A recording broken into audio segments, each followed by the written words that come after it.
A designer messaged a lead this week, and the lead asked a simple question: how much? And within 2 messages, she'd created a price and then invented a brand new, cheaper service on the spot and talked herself completely out of her own worth. 2 messages. That is all it took. And here's the part that should make every single one of you sit up. Without you most probably even realizing, the client can absolutely feel this. They can feel the wobble in the voice. They can feel the discounts coming before it's even landed. And because everyone has at some point acted out of desperation, clients have a nose for it. This happens so much in our industry. So today, I want to take you inside that exact moment, anonymously, of course, with so much love, because there is a lesson in it that is costing you clients money and authority without you even realizing. So let's dive in. Welcome back to the Design Boss Dialogue podcast. I'm Lisa Marie El-Khadraoui, and if you're new here, I'm a multi-entrepreneur across 3 businesses. I have an award-winning working interior design studio of 10 years running, Mosca Design and Style, and I mentor and coach women in this industry to build businesses that are as profitable as the work they put out in the world. Plus, we've got a phenomenal property development and construction company, which I absolutely love, servicing London and the home counties. Now, I'm not coaching and mentoring you from textbook, right? I'm coaching and mentoring you from inside the industry of 16 years. I am living it. I am breathing it. And I have been across all spaces. I've been private residential, commercial, show homes, staging, you name it. We have done it and we have won multi-awards for it. And this is why I am lifting the lid on conversations like this to support you, the interior design business owner, whether you're in commercial, private resi, home staging, show homes. I'm here to support you in your businesses. Now, the conversation I want to unpack with you today came from a message this week. And this designer, she is absolutely wonderful at her craft. She is a brilliant interior designer. She's in the thick of building her business and she's pivoting. And what happened in the message is something I see again and again and again. So here's the setup, right? She'd lost a potential client over the cost of a room transformation. A lead had asked her how much a living room would be, and she said off the cuff over message, about £500. Now the lead said, oh no, that's way too much. And in a panic, the designer went straight back to her and said, oh, actually, I've just added a new service, so that would be less. Let me know if you're interested in the new service, and it's going to be under £500. Now, I want you to really sit with that, because on the surface, it looks like a pricing conversation. It completely isn't, okay? The price is the symptom. What actually happened is the moment she felt resistance, she negotiated against herself. She invented a cheaper service to rescue a lead who'd already shown her that they didn't value her work. And when I spoke to her about this, and I said it was so much love, these are acts of business desperation, okay? And do you know what she said back to me? She said, I am desperate, I'm broken, and I know the client can sense that. So she even recognized that herself. And when we're at this point of business where we're acting out of a scattergun approach and acting out of desperation, we're plucking figures out of thin air, we're not applying logical formula to our business model, or we're not taking a client through the appropriate channels to onboard them, this can happen. And this is why I say time and time again with a broken wheel, like a broken record, that you've got to have a well-oiled machine in place, a place to give your clients surprise and delight when they land down and take them through that process. That's what they need and want, okay? And that right there, from this lovely lady's act of saying, I am desperate and broken, and the client can sense that, this is what we're going to unpick in this whole episode, because she's completely right. The client can sense this. Desperation isn't something you can just hide behind a nicely worded email. It leaks out of every price you discount, every question you rush to answer, every deadline you let someone else set. It is an energy, and your leads feel it before they even sign. So today, I'm going to walk you through 3 places this desperation shows up and exactly how to turn each one around. Because here's my promise to you. By the end of this episode, you'll have a structure in place so you can put what makes you look and feel like the business owner you actually are without acting out of desperation. So, lesson 1, the moment you answer the price question, you have already lost, my friend. Okay, so let's go back to the message exchange. A lead lands in your inbox and says, how much-ish does it cost? Don't you just love that client when it says how much-ish? Like, give me a ballpark figure, just so I can understand if we can start this conversation.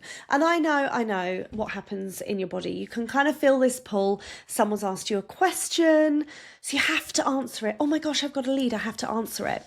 Now, this designer said it perfectly. She said, I can't not answer a question. I can't not reply to a message. And if someone messages me, I just have to reply. I have to give them the answer. And I told her the truth, which is that I am exactly the same at times. However, it is one of my own struggles that I have learnt to really reframe and react in a different way, which has supported me more in business. When someone asks me a direct question, every cell in my body wants to completely answer it immediately and be helpful because that's the type of person I am.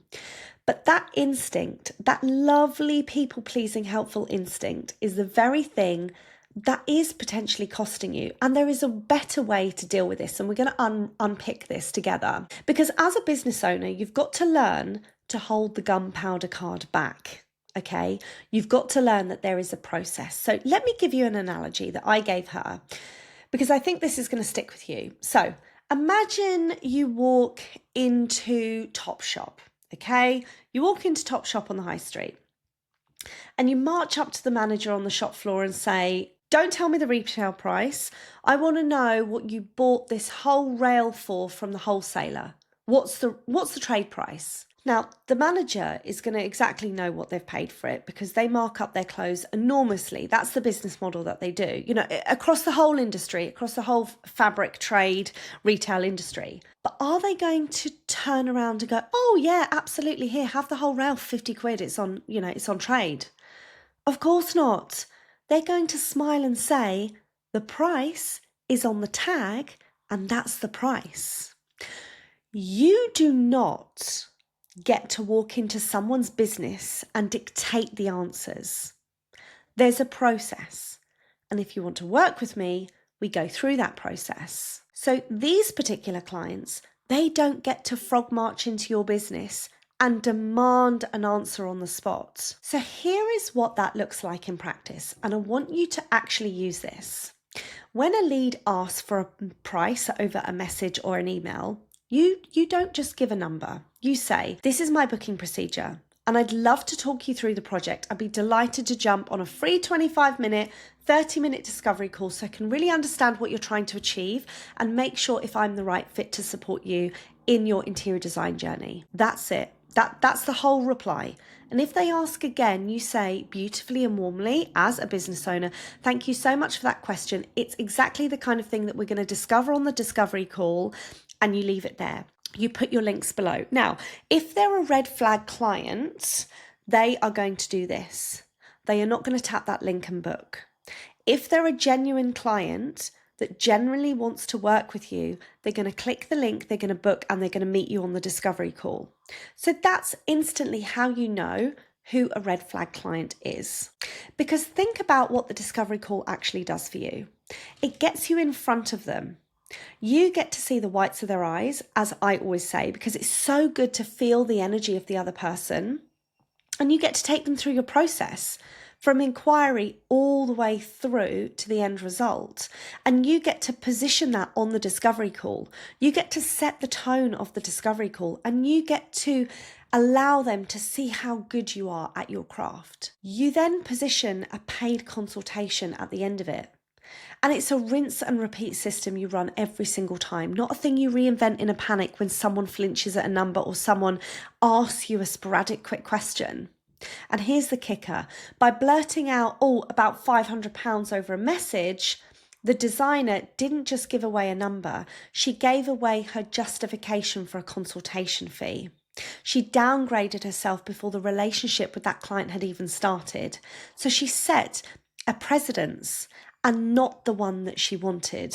Now, lesson 2, bitty services comes from a bitty identity. Now, let's talk about what she did next because it's so common and so important. The second the lead said £500 was too much, she invented a new, smaller service to accommodate them. It was a different room service, cheaper and more bittier. And I had to stop her because this is the trap that I see.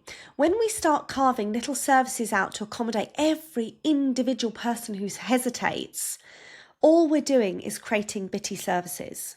And bitty services comes from a lack of identity. You are fragmenting your offer because in that moment, you're fragmenting your own authority. So let me give you a rule and I want you to write this one down. A service is a service. The price is the price. And obviously, I have got Fully Booked and Highly Paid and my pricing and service accelerator. If you want to dive into pricing, bespoke for you or start to understand how to price profitably, but a service is a service and the price is the price. So here's how I explained it to the designer. She is going through one of my pricing services at the moment. So we really brought it back into those pricing modules. So if a client turns around and says, actually, we're keeping the sofa, we're keeping the cabinet, but everything else is going, do you suddenly start slashing your costs down? No, you don't.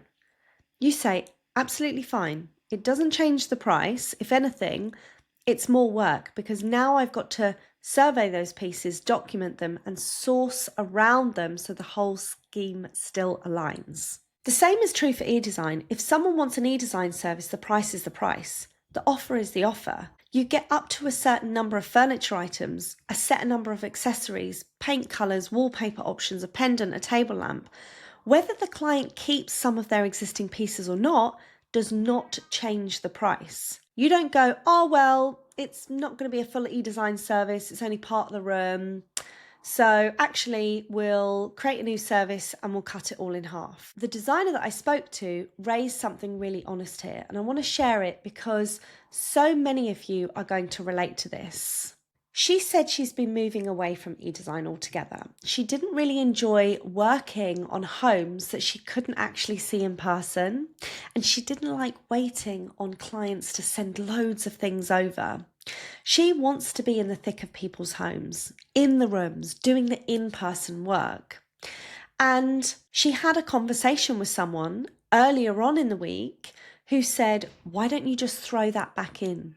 Why don't you actually do it? And when she asked me, do you think I should just put it back in? Obviously, my answer was, offer it. 100% offer it.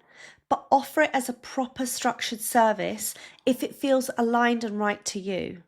If you've taken it out, you've taken it out for a reason. Don't put in a watered down part and part thing you reach for when someone can't really afford the real work. Look at it as a restructured service in its own right. Here's the reframe. I asked her to ask herself some really honest questions. And I'm going to ask them to you too, if you're in this particular situation. When past e-design projects have gone really, really badly, was it the client's fault or was it your fault? Or was it she was actually asking them for everything she needed up front, but she actually hadn't put that into our onboarding process?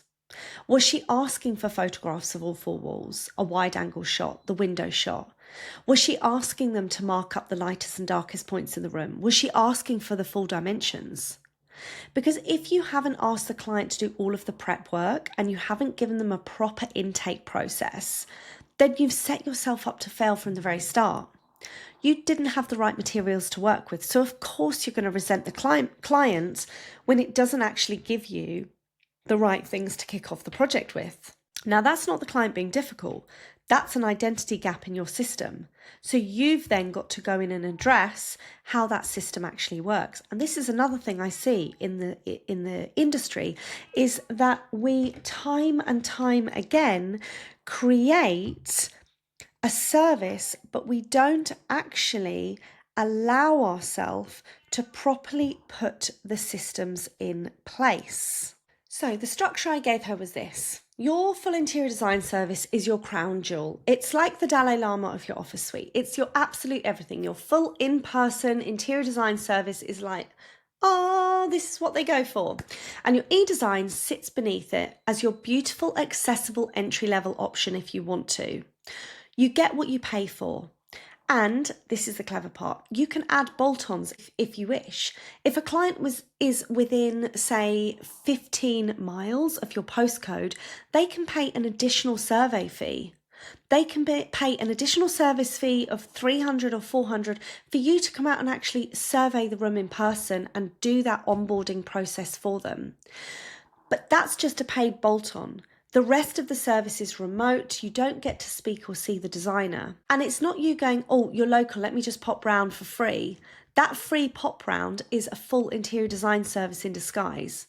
And that should be paid for. Now, lesson 3, you set the deadline always. Okay, now, the third place desperation shows up, and this one is the structural backbone of everything we've talked about. The designer told me one of the reasons she'd come to dread remote work was that clients were, in her words, really rubbish at communicating. They wouldn't get back to her, they wouldn't answer her questions properly, she'd be waiting and waiting and waiting and then scrambling to hit a deadline that they set. And I stopped her right there in her tracks because listen to me on this one. They do not set the deadline. You set the deadlines in your business. No one. No one set deadlines in your business except from you. This is scope creep, and we covered that in last week's episode. And like I say, scope creep is never the client's fault. It's the designer's fault because the designer hasn't set the parameters. You've allowed the customer to be the one driving when it should be you. So here's the structure. When you put your e-design service on your website, you state clearly that there is a 21 or 30 working day turnaround from the point all the information is received, not from when they inquire, from when everything you need is in your hands. And if the information doesn't come through, the deadline simply moves.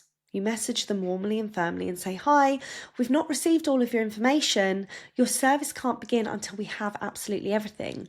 And there's a 21 working day lead time from the date we actually receive it.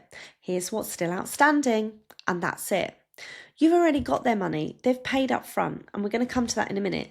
So it sits in a holding account. You don't touch it until you've done the service. You don't lift a finger until they deliver. No skin off your nose, absolutely. In the meantime, you focus on sales, you focus on leads and visibility, and the moment their information lands, the service can begin. You have to be really clear with that and really, really firm.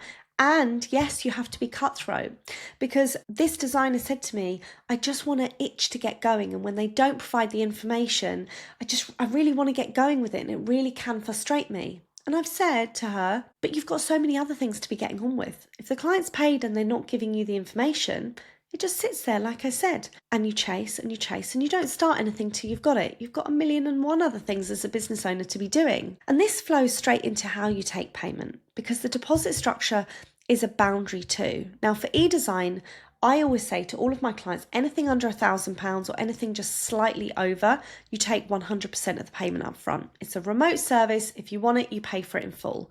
The moment you do that, people take you seriously. For full interior design, obviously that's another structural matter, which I cover in all of my mentorships.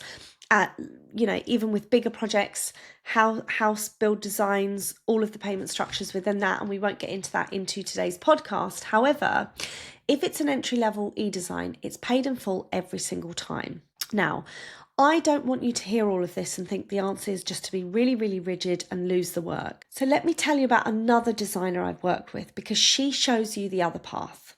Now, she put together a consultation for a client at just over £9,000. And the client came back and said, honestly, that is just out of our budget. Now, the old desperate response would be to completely slash the price, keep the scope, panic, and invent something cheaper. No. I've been working with this designer for quite a long time now, and instead we repositioned it. And I sat with her and said, okay, what if part of this was delivered as a full service and the other elements are delivered remotely as an e-design? We completely restructured the offer and the scope, this much for that, this much for that, and brought the whole thing down to just over 4,000. And the client said, absolutely perfect. We'd be more than happy to spend on that. She didn't lose the client, but, and this is everything, she didn't barter either. She priced the whole thing properly to begin with. She took them through the discovery call and consultation process, and then she got the client over the ridge by repositioning the structure. The value never dropped. The scope, she wasn't doing the full scope for less than the money, only the configuration changed. Because here's the truth I shared with the designer at the other end. The designers I work with whose e-designs fly out the door at 795, 1095, 1200, paid in full, they're not cheaper, they're not luckier, they've simply structured it properly with real sales and marketing behind it, real SOPs, real onboarding processes. The number on the page was never the thing standing in the way. It was the positioning, the boundaries, and the belief. So let me bring this all the way back to where we started. A lead asked how much, and within 2 messages, a gorgeous, brilliant, talented designer had discounted herself, fragmented her offer, and handed over her authority, all out of desperation. And the client could feel every single bit of it. And if you recognised yourself anywhere in the whole of this episode, whether it was maybe all parts of it or maybe one particular lesson, and I think a lot of you will, because I speak to a lot of you on a daily basis, because I saw myself in it too in the early years. I want you to hear this. The work isn't to become harder, colder, or less generous. The work is to build a structure so solid that you never have to negotiate against yourself again. A process you run every time, prices that are prices, deadlines that are yours, and boundaries you hold with love in your business. Because when your business is aligned, when it's structured and when it's boundary led, the desperation simply has nowhere to live. And your clients feel that instead. They feel the certainty. They feel the certainty that they pay for a service which they believe in themselves. So this week, I want you to do one thing. Pick the place this episode poked you at the most, your pricing replies, your bitty services, or your deadlines or your boundaries, and just put one boundary in place, just one. That's where it's going to start. And if you'd love my full breakdown on pricing structure or how to structure your services and profitable pricing and the boundaries that protect that, then head to the show notes where you can purchase fully booked and highly paid for $247, or come find me over on Instagram at Design Boss Diary and send me the word edges, and we will have a conversation about your business. And I said that to the designer at the end of the call as well when I spoke to her, and I'll say it to you now. Remember your boundaries, boundaries, boundaries. I'll see you in the next powerful, packed podcast. Take care.